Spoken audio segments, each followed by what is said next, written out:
Lock in because today we're building a banger of a commander deck from start to finish. Stick around and see how I apply my 30 years of Magic deck building experience as I build a highly unique Henzie Toolbox Torre deck. This build was an absolute rollercoaster to cook up and had me on the rope quite a few times, but man was the result worth it. You'll leave with insight into how I approached every step of this process and how I completely messed up the deck, only for that to be the catalyst for making it 10 times better.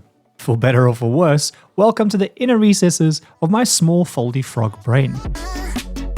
Now before we get cooking, this was a commissioned deck built on coffee, and that means that I had a brief. If you've seen any of my Deck So Good It Feels Like cheating series, you'll know that I ask a bunch of questions, because the clearer that the brief is, the easier it is for me to help or to build a deck from scratch. In this case, the brief only had 3 real requirements. First, Henzie is the commander. Second, the deck needs to be something unique. And third, that it needs to be playable at the top end of bracket 3 and that it shouldn't fall apart in bracket 4. So pretty much a blank canvas, with a high bar that it needs to be something unique.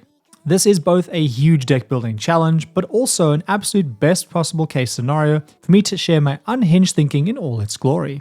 So I know that pretty much the only thing that I can't do is to make a typical Henzie deck. The standard Henzie decks all do a similar thing because of Henzie's Blitz ability. It allows us to play a creature with mana cost 4 or greater for less mana, and when we do, it gains haste, we draw a card when it dies, and we have to sacrifice it at the end of the turn. This means the deck typically wants to cheat out big impactful creatures, especially if they have powerful enters or death abilities. Things like Protean Hulk, Itali, Tree Shaker Chimera, or Green Warden of Mirasa. Creating a game plan that's not simply cheating in all the same big value-based creatures that every other Henzie deck uses will be tough, but hey, that's my job, so I'm going to try my hardest. I talk a lot in my videos about starting with the end in mind. In fact, my last video was all about that topic if you want that. This is much easier to do when a commander gives us a strong nudge towards what it wants us to do.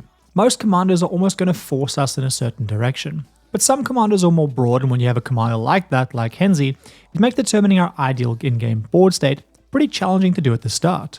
Especially if you're a newer player. Now don't get me wrong, this deck wants big creatures, but beyond that, it's a pretty open blank canvas.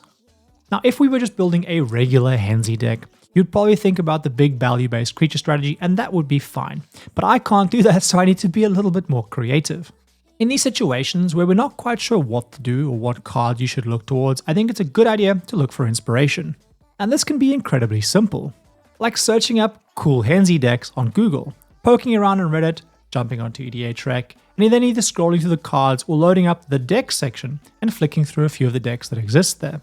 What you're looking for isn't a complete deck list or a complete plan, but what you are looking for is something that stops you where you go, wait, this seems kind of cool. Perhaps you spot a card or interaction, and then you can branch that out into a whole unique deck. And how will you know what to look for? Well, unfortunately, you're just going to have to kind of know it when you see it. Deck building, like any skill, takes time to learn, and a big part of it is just soaking up knowledge and trying new things. As you're out in the world trying new things, you soak things up and you build up a pool of knowledge over time, and when you're then building a deck, or perhaps when a friend is building a deck, you'll be able to recall something that you came across before that will then guide what you make. The more you do it, the better that you will get. It's a bit like being new to the gym and not knowing how any of the machines work, what exercises to do, or being able to lift any of the heavy weights. You have to try things out, ask someone for help, do some research, and then try the machines and exercises at lower weights and build up over time. And before you know it, you'll be looking like Malibu Fit Max. And if right now you don't know which direction to take a certain deck build or what cards you can add because you don't know that many cards, it's time to get out there and do some research. In this way, enter my Henzie deck building muse. I've been cooking up a brand new Eldrazi deck for Pauper, a format that I play a whole lot. And I thought, what if I tried to make a Henzie deck where our creatures we blitz in aren't the regular run-of-the-mill creatures, but instead are big Eldrazi? And what if the main path to victory is using most of the lesser played Eldrazi and focusing on making Eldrazi spawns? Because these spawns would help us pay for blitzing in our big Eldrazi, and then there's also a whole game plan that we can create where we have lots of ping damage from our spawns with cards like Impact Tremors like abilities when our spawns enter the battlefield. Now that would certainly be a very different Henzie experience, and not just a different experience for different sake. Whilst it may seem like I plucked this idea from nowhere and that you doing something similar would be difficult to replicate, it should show how my experience elsewhere in Magic, whether it's brewing for different formats, playing in a pre-release, or even just paying attention and remembering cool cards or interactions that show up when you're playing Commander games, will all give you a mental library that you can build up over time and that you can use as your own muse when you start thinking about how to build a deck. So if you're feeling lost at this point of the process, do some exploration and build up your library, especially if you're trying to make a deck different or unique. So with all that Eldrazi stuff in mind, I'll take a look into the Eldrazi that are available to me to figure out if this deck can work. I remember hearing from a friend that there are infinite combos with a card like Basking Broodscale, so I'm definitely going to explore that because we are playing at relatively high power. So when I go and look for cards, the first place I'm going to go is Scryfall, and I'll filter by giant colors and then by Eldrazi and the creature types. That leaves me with about 140 cards to search through, which fortunately won't take too long. I'm going to be looking for any Eldrazi that catch my eye, but I'll be focusing on ones that create spawns or scions. If I see one that I like, I'll just drag it across to the shortlist of cards that I'm considering for the deck in either Moxfield or Architect, and then call out why. And yes, you can simply drag cards from tools like Scryfall or EDHREC into these tools like Moxfield and Architect. It's really great. I'm going to add any cards that I think could be of interest and then cut down that list later. I'll typically end up with a list of about 150 cards before I start removing and adding lands, and the better idea that I have in mind at the start about what I want, the shorter that my shortlist will be and the easier it will be to cut cards out later. A side note for later is that I'll also want to do a search for any spells that aren't Eldrazi but also create spawns or scions, because I know from my experience that a card like Malevolent Rumble exists, which could work really well in this deck given we're likely going to have a lot of permanents and it makes us a spawn. If you don't want to hear my thoughts as I page through the Eldrazi, I'll put a timestamp where you can skip to on screen, but I think there will be important snippets of my thinking littered throughout the next few minutes, so I suggest sticking with it. First up, a card like Bliss the Pod making only one sound likely isn't going to cut it in this possible list. Basking Broodscale, however, definitely will, because I know it can combo, so I'll come back to look at that later. Idol of the False Gods caught my eye because while it's not a creature, can make us spawns, and can become a really big threat by itself. It that heralds the end will reduce the cost of big Eldrazi and would buff all of our scions or spawns, which is not bad. Propagator Drone can do something similar by giving all of our spawns evolve, which could buff them up a whole lot if we start blitzing out bigger Eldrazi. So only a few cards in, what already looks like a wide board of buffed scions could be one possible win condition for us. Catacomb Sifter makes a sound, but it has a cool ability where whenever another creature we control dies, we scry one, which could be really great if we're sacrificing lots of scions or spawns, but also works for our blitzed creatures. Chittering Dispatcher could make us a bunch of spawns, and Eldrazi Linebreaker could make one of our creatures really big, and a big problem to deal with for the table. Eldrazi Repurposer makes us spawn so it gets dragged across. And Glaring Fleshraker I know really well from my own Bracket 4 Zul'Dark deck, so we definitely want it. Whenever we cast a colorless spell, which will be many in this deck, we make a spawn, but it also has an impact Tremors effect, which was one of my original ideas to win the game with in this deck. Mutated Cultist looks cool, but will probably be a better card for lower power levels where counters are a more viable strategy, so I don't think I'm going to want it. Scion Summoner is probably too weak for 3 mana, but Skittering Precursor is definitely not. Whenever we blitz in a creature, we're going to make a spawn, and I'm a big fan of that. Thief of Existence could be decent removal, and Vile Aggregate could be a big threat when paired with many of our spawns. Bismuth Mindrender would be cool to blitz in, though it's a little bit gimmicky for high power. Eyeless Watcher makes 2 spawns, which is nice, as does Kozilek's Predator, and Sifter of Skulls is basically another Skittering Precursor, so we want all 3 of those. Spotting a card like Smothering Abomination is one of my favorite moments of building a deck like this, because it's absolutely wild if we start sacrificing a lot of spawns. But even if we're just blitzing in creatures, we're going to draw 2 cards for every creature we blitz. What a banger of a card in this deck, it can draw us so many cards. Sowing Mycospawn can ramp us, but can also get rid of an opposing land, which I think is an incredibly underrated ability at higher power levels. Speaking of disruption, Thought Not Seer is a nice piece of hand disruption that we can blitz in. Anyone who's played Pauper knows how good Writhing Chrysalis is, so we definitely want it because it makes us 2 spawns and gets really big when we sacrifice a bunch of them. Brood Warden can buff all of our spawns to make them a threat, and Tread Drone and Emrakul's Hatcher, as well as Spawn Gang Commander, can all make us a bunch of spawns, which is something that we want. Titan's Vanguard is another card that can make a go-wide strategy work for us, so we'll definitely put that in our shortlist. Now we start getting to the bigger, scarier Eldrazi, which are the more standard ones that we'd usually come across.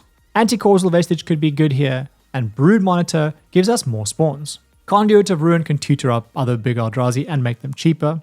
And Echoes of Eternity isn't exactly a creature, but it can be absolutely broken, so we're probably going to put that in our shortlist. Oblivion Sower can get us some lands when we blitz it in, which I think is really nice. And whilst I like the look of Rapacious One, I don't think it's going to connect reliably, so I don't think it's going to be good enough. My boy Juladok could be great depending where our deck ends up in terms of casting costs. All Is Dust is a banger board wipe and could work really well here depending on how many colorless spells we have in our deck, which could be quite high. Birthing Hulk is another angle to get us more spawns, but is a little bit expensive for the value it provides. Next up, Hideous Taskmaster can steal a bunch of creatures, give them Annihilator, and create some real problems, which I really like as a blitzed-in option in Henzie. Sire of the Seven Deaths on the other hand is strong, but unlike many of our creatures, doesn't have any enters or leaves abilities, so I don't think it's going to be strong enough in this particular deck. Worldbreaker could be good removal, though it's expensive for what it does, and Distended Mindbender can strip opponents' hands, though 8 mana is a lot. If this was a bracket 2 deck, those two could work, but I don't think they're going to work at this power level. Kozilek Broken Reality could be really good here because of its buff to our creatures, and Decimator of Provinces could maybe work, but the issue here will be paying for it without sacrificing all of our spawns that we would want to buff with it. Both of the Kozileks that draw cards could help us refill our hand, which I really like, with the caveat that playing these Eldrazi is way less unique and has a lot less whimsy than some of the other Eldrazi we've already looked at. And the same is true for the Ulamogs or the Emrakuls. With a short list of these Eldrazi, there are a whole bunch that make spawns, probably enough that we can build a deck around them if supported by a couple of big powerful Eldrazi. In the spirit of starting with the end in mind, I want to have a really good idea of what I now need to look for next. We already have most of our options for spawn creation and for big Eldrazi. I think what we're also going to want is removal, some additional card draw, and ways to turn all of these Eldrazi into potent win conditions. My experience with commanders like Henzie is that turn 1 ramp can make a huge difference, but that it's tricky with commanders with 3 color pips in their casting cost, because it really gives us a few choices, but I'll assess that later. When it comes to where we get these effects that we want from, things like the card draw, the removal, and the win conditions, we're going to have a lot of creatures entering and dying, like any Henzie deck. We're looking up cards that reward us for creatures either entering, like Impact Tremors as a win condition, or creatures dying, perhaps like Moldavine Reclamation for card draw, is what we're going to want to do. So I'll look at the cards that I want, take the keywords that they have, and then use that to search for more of the same things. In the case of creatures entering the battlefield, I can look at Impact Tremors and then take whenever a creature you control enters and plug that into Scryfall. This yields a few interesting results, the first being Season of Growth. We would scry whenever a creature of ours, including our spawns, enter the battlefield. Not card draw, but not exactly bad. Tribute to the World Tree is interesting, but 3 green pips in its casting cost is kind of tough in this deck. Jaws of Defeat is also interesting, but I don't think it exactly works here. Path of Discovery is another interesting option, as each spawn would explore, which is a great engine for us. I absolutely love Warstorm Surge, which is basically Terror over Peaks on a stick. I'd love to make it work here, but I don't think that it will. Now I know from creatures like Glaring Fleshraker, there's another wording for these enters abilities if they're strapped to a creature, so I'll put that in and see what we get. Surprisingly, this actually yields far more results, so it's a good thing that I did that. I immediately spot Agate Instigator as another version of Impact Tremors, except strapped to a creature. There are also creatures like Shocking Sharpshooter and Raphael Tough Turtle, but they ping a specific opponent rather than all 3, and in this incremental damage deck we're trying to build, that's probably not going to be strong enough. Devilish Valet's power doubles every time a creature enters, which is incredibly strong, but is pretty janky. There's General Creet the Boltbringer, which is another more expensive version of our Impact Tremors effect. As is Molten Gatekeeper, which seems more on theme with the Eldrazi, and can be dug out of the graveyard with Unearth if we put it there with the Malevolent Rumble that we mentioned earlier. There's Witty Roastmaster, which is another ping effect, as is Perforos or Slash, both of which do 2 damage per creature entering. So it looks like there's a whole bunch of support for our spawn creation and ping damage strategy. Next up, let's look at what we can get out of our creatures dying. First up, we have Ghost Lantern, which puts a 1/1 counter on a creature whenever a creature of ours dies. Phyrexian Vivisector can instead scry under the same circumstances. There's Bastion of Remembrance, which pings all opponents for 1 and we gain 1 life. Because our spawns can be sacrificed whenever we want, it's good to know that this is another option. I know this category of cards pretty well because of a Barbara Saga deck that I built, so I know there's cards like Zulaport Cutthroat, Nadyr's Nightblade, Mirkwood Bats, and even Sephiroth. The downside here though is that we would then not be able to use these spawns to attack, so technically I think the Impact Tremors effects are better than what I want to build. I came across Dark Prophecy, which is really cool as it draws us a card and we lose 1 life every time a creature dies, but the triple black pips in its casting cost is kind of tough. Foster is a card that I am shocked I haven't seen before, especially as a Merrin enjoyer. Whenever we sacrifice a spawn or blitz a creature, we could pay the 1 mana that we make to dig through our library to get a creature that can make us more spawns. This also opens up an interesting graveyard recursion angle for cards like Living Death or Patriarch's Bidding. Speaking of cards with lots of black pips in the casting cost, we have Grave Pact, Sothera the Supervoid, and Dictate of Erebos, all that could work here. Though I fear they will be good in bracket 3, but not good in bracket 4. Not to mention the triple black pips in Grave Pact's casting cost is again really tough to deal with. I personally don't think I'm going to go in this direction, even though the thought of sacrificing a few spawns and having Sothera clear my opponent's boards is pure dopamine. Whilst these cards aren't for me in this deck, this is the kind of moment that could be a trigger for you that I was talking about earlier that sparks your creativity to build a whole deck around these cards. I also came across Grave Venerations. It's a pretty cool card. We become the Monarch, we get to recur our creatures, and we get a Julaport Cutthroat effect. To be thorough, I'll also do a search similar to before, where my wording is whenever another creature you control dies. This brought up Garner Bloodfist of Kelt, which could be interesting, whereas Pitiless Blunderer, as always, can be absolutely game-breaking. There's also Southwind Avatar, which could give us a whole bunch of life and be another Julaport effect. That's all we got out of that search though. Overall, this exercise yielded some really good cards, especially when it comes to win conditions, but we only got limited card draw and removal options, so we're going to have to look more at those. But before that, it was at this point that I realized I had made a huge mistake. A mistake big enough that it could completely derail the entire idea and build that I had so far. They say reading the card explains the card, and that's definitely true here. For whatever reason, I completely forgot and missed the fact that Henzie's Blitz only works on creatures with mana cost 4 or greater. 30 years of deck building experience? More like 30 years of not reading. Is Henzie's ability obvious? Yes, especially as I played against it like 30 times. But it just completely went over my head for some reason, and this isn't the first time or the last time that I will read a card wrong. This is incredibly frustrating because it means that a bunch of the Eldrazi that I was excited about at 3 mana are now worse because I can't blitz them.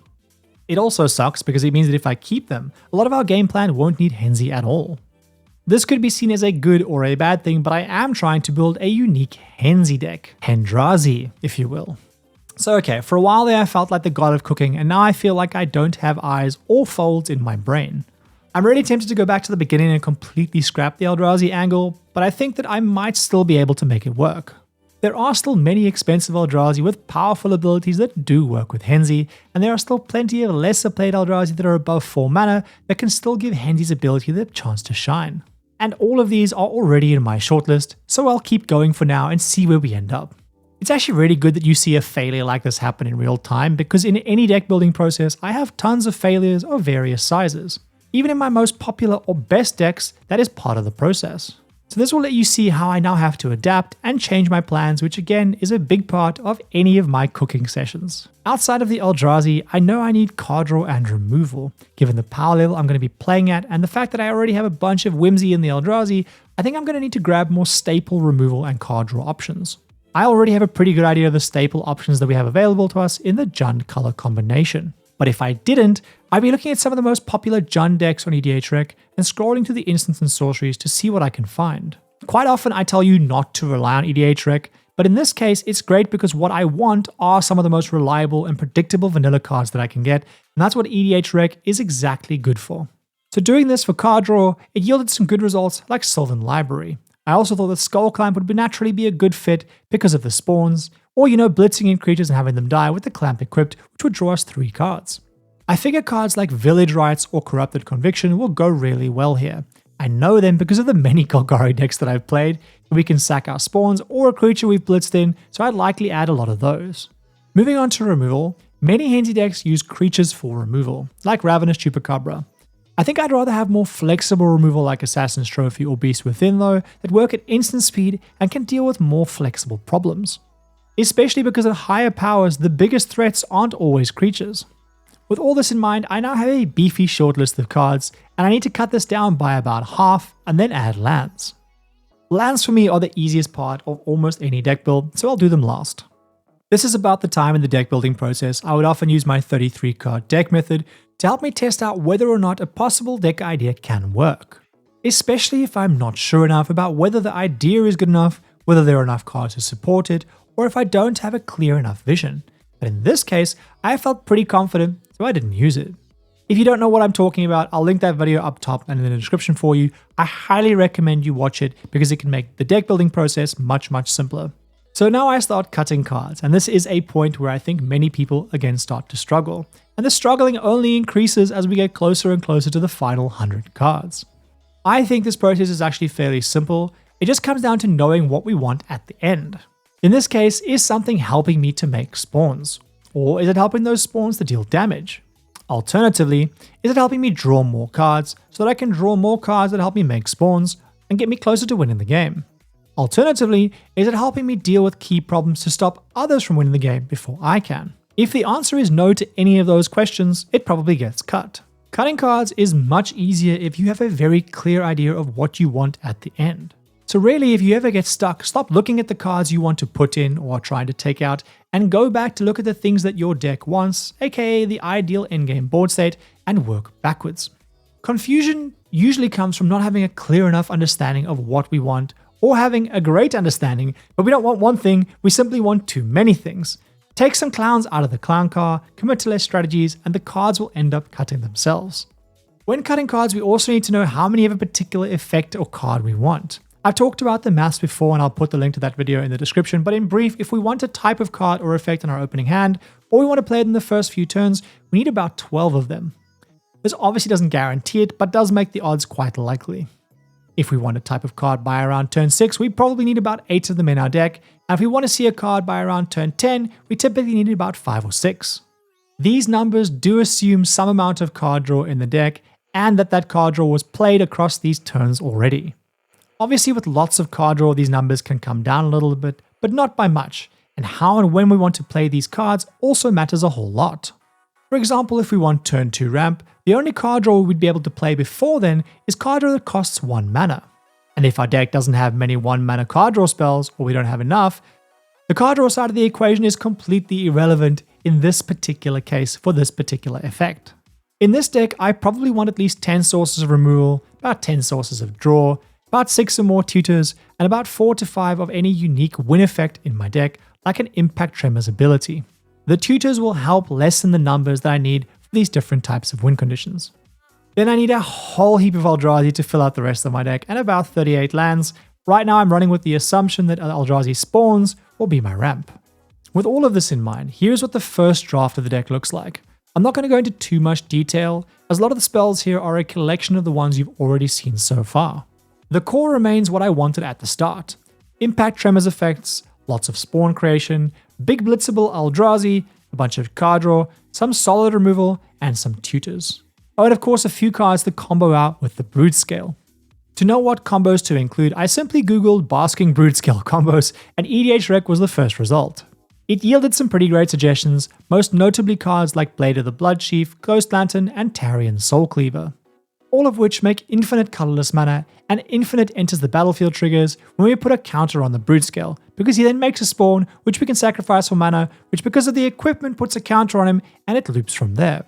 This deck is now ready for testing, and as testing often does, it sent me straight back to the kitchen. It's at this point that I think, man, I should probably have used my 33 card deck method. I could have saved myself from some pain. In short, the deck simply isn't powerful or effective enough. It's playing far more like a bracket 2 list than a bracket 3 one. The deck is built to have an incremental plan where we blitz in powerful Eldrazi and a bunch of Eldrazi that make us spawns. And while the deck is doing this, it's not doing it at a frequency that is nearly high enough. Given I just shared how these numbers work, I really shouldn't be too surprised. I'm really going to be drawing about 3 to 5 of these spawn producers per game, and if I'm trying to win the game with ping effects from creating 8 to 10 spawns, that's just not going to cut it. The math just is not mathing. It also doesn't help that a lot of the effects we were getting from blitzing in big Eldrazi, aside from the really big ones, are actually pretty mid. The Eldrazi feel like a clear downgrade from cards like Protean Hulk or Itali. Cards that I thought I would love, the Village Rite style card draw spells, I really don't like here. Because of Henzie's blitz drawing us cards, I felt that when I really needed the card draw was in the first few turns of the games, and these spells did nothing until I had my deck and game plan already online. This touches on a topic I'm going to do a whole separate video about, which is proactive and reactive cards. These Village Rite style draw spells fall into a reactive category because I first need something to sacrifice and other elements in play before these cards will work. And because I want card draw in the early game, it's unlikely that I'm going to have those elements in play on turns 1 to 3. The last thing that was causing me problems here was playing Henzie on turn 3. He feels so much better coming down on turn 2, so I definitely want to try and work in some 1-cost ramp. So that's the bad news. The good news is that the Basking Broodscale combo is feeling really good, and that part of the deck I am very happy with. I also really like the Impact Tremors effects and the way that they interact with the Eldrazi, but I think that what the system needs is more combos like the Basking Broodscale one. I think there are 2 big steps I have to take here to try and improve on this list and make it actually viable at high bracket 3 and in bracket 4. The first is fixing my card draw, and I think I'm going to lean into Malevolent Rumble style effects, and the second is completely overhauling how I win the game, which again I think will lead towards combos. This will likely also mean more tutors and much more resilient combo engines, including a creature like Long Feng to help support our Basking Broodscale combo. This is important because when one's playing combos at higher power, you almost certainly want to run some collection of tutors that can reliably find your different combo pieces. Having combo pieces present in creature form here in addition to artifacts widens the type or number of tutors that we can run. A creature like Long Feng enables us to not only be reliant on a card like Demonic Tutor, but we can also run something like Worldly Tutor or my favorite, Survival of the Fittest. I'm going to pause quickly because I think the mention of combos and tutors may trigger some of you watching this that play at a lower power level or more casually, but remember that this is a higher power deck. Were this a bracket 2 deck or a deck aimed at being more janky, this wouldn't be the case. But if we're going into a high tech fight, we need some tech. There is a time and place for everything. So let's get the easy part out of the way first. I know there are a whole bunch of cards similar to Malevolent Rumble. The problem though is that they all have slightly different wording. Some mill, some reveal, some look at the cards from the top of the library. So I had to run a bunch of different keyword searches through Scryfall to find them all. In this case, I wanted cards like Malevolent Rumble that either reveal or mill cards and then allow me to return a permanent to my hand. It's that last bit that's the most important from a keyword perspective. It needs to return a permanent rather than simply a creature or land, because I already know that there are some important non-creature, non-land permanents in my deck, like the ones that I use in my Broodscale combo. After a little bit of back and forth, I had a whole bunch of these sorted. The next step was exploring Eldrazi combos, and I had absolutely no idea where to start. I did a bunch of Google searches and looked at the sites that had brought up like EDHREC or Commander Spellbook, but they really weren't helping. I was bashing my head against failure and going back to the drawing board all over again. So lost was I that I looked in the darkest of places, resorting to the hive mind itself in a large language model. Whilst I am eternally skeptical, I found this surprisingly useful. Now don't get me wrong, this isn't an ad for using AI, and I know even mentioning it is going to enrage many people and possibly you. So much so that I didn't even want to mention it. I'm constantly torn between the potential uses and potential ecological and societal impacts, but this is not a video about those things. It is a video about how I built this deck from start to finish, and this tool helped me here, so I'm telling you. I tried researching elsewhere for an hour or so and I got absolutely nowhere, and would have spent hours and hours trying to find these if I found them at all. In any case, I collected a whole host of possible combos, and the best part is that they were all combos with Eldrazi's that I already had in my deck. I'm not going to spend tons of time explaining the intricacies of how they work, but I will cover some of the highlights. Firstly, I found Eternal Scourge, an Eldrazi that I had completely overlooked earlier in this video. Eternal Scourge can be cast from exile, so when we pair it with Food Chain and a card like Impact Tremors, which is already a card that I wanted to use as my win condition, it'll create infinite damage. To add to that, I took a card like Eyeless Watcher and added Astronaut's Altar and Nymph Deathmantle. These again would enable infinite Impact Tremors pings loops. I then learned I could do the same thing with Emrakul's Hatcher, or if I didn't have an Astronaut's Altar, I could pair the Hatcher with a sacrifice outlet like a Thermopod or a Phyrexian Altar instead.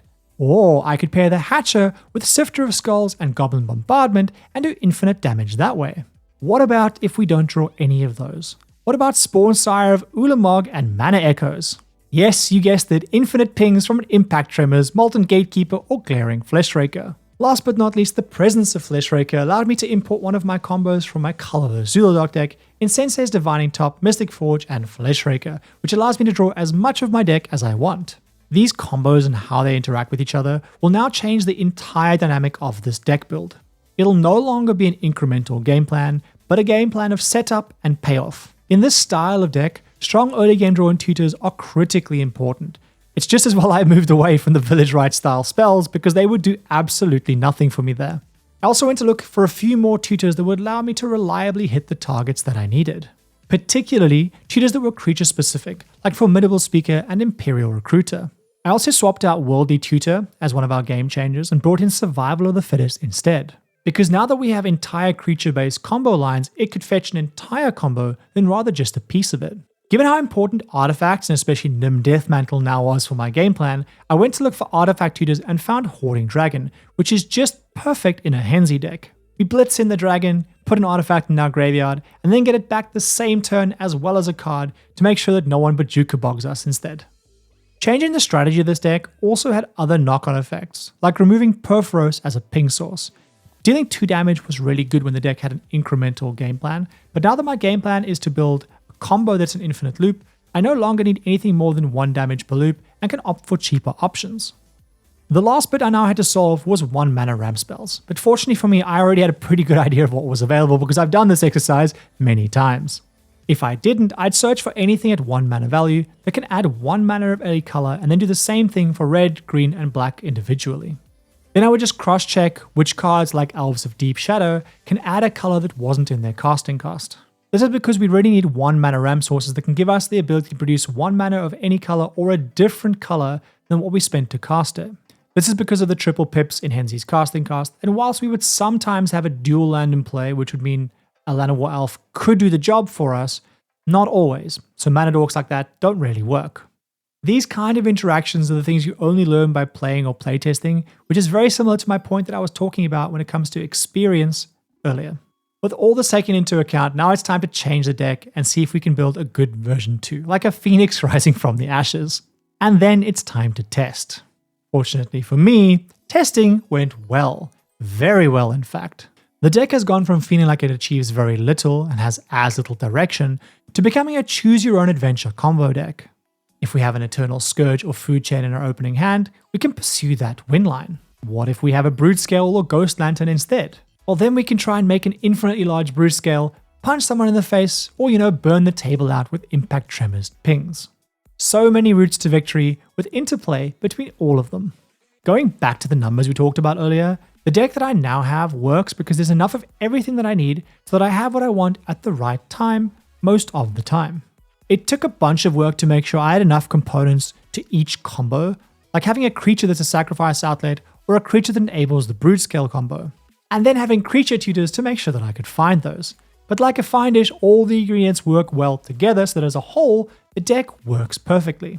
In the middle of this brewing process, and honestly even about 3/4 of the way through, I was concerned that Henzie would just be a spare part here, especially when I had the 4 mana blitz realization. If you're a regular here, you'll know how I love building decks that greatly make use of their commander, and that felt missing here, which really just sucked. The second version of the deck definitely fixed that a lot, because most of our combo lines rely on Eldrazi that cost 4 or more mana, and Henzie then accelerates out our combo turns faster than they otherwise would have happened, especially if Henzie gets removed and we get to replay him. But even if Henzie gets repeatedly removed, that's just fine, because we can win without him. He's not a crutch in this deck in any way, shape, or form. And actually, I'd kind of be happy if someone burns removal on him constantly, because that's less removal spells we have to worry about that try to stop our actual win conditions. We now have a deck that has a list of win conditions long enough that when someone asks how we win the game, we can simply just reply, yes.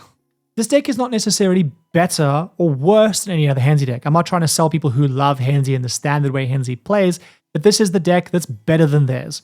But it's almost certainly unique and very capable of high-powered magic, and that was the goal. The quest has been completed.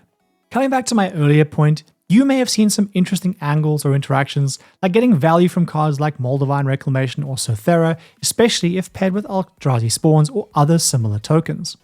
And the good news is that those directions are completely viable, so hopefully I've inspired you to tinker with your own Henzie, Jund, or Eldrazi lists. If there is anything you'd like illuminated about why I made certain choices in this process, or you just have related questions, yeet them at me in the comments. Or better yet, come and ask me when I live stream on YouTube and Twitch today, Saturday at 8 PM Eastern Time. I'll be yapping about decks just like this and doing some Q&A. If you liked this and found it helpful, hop all over the like button whilst you're down there, hop on the subscribe button if you haven't already. Also, if you want to support me, head over to my Patreon, and a big thank you to everyone that supports me over there. I greatly appreciate it. Or if you love this but you can't be bothered to build decks like this yourself, I can help, and you can find that over on Ko-fi, all of which you can find the links to down below the like button. If you're new here and you like this, go and watch my video about Ashling or my video about Azula. I think you'd like both of them, and as always, thank you for being here.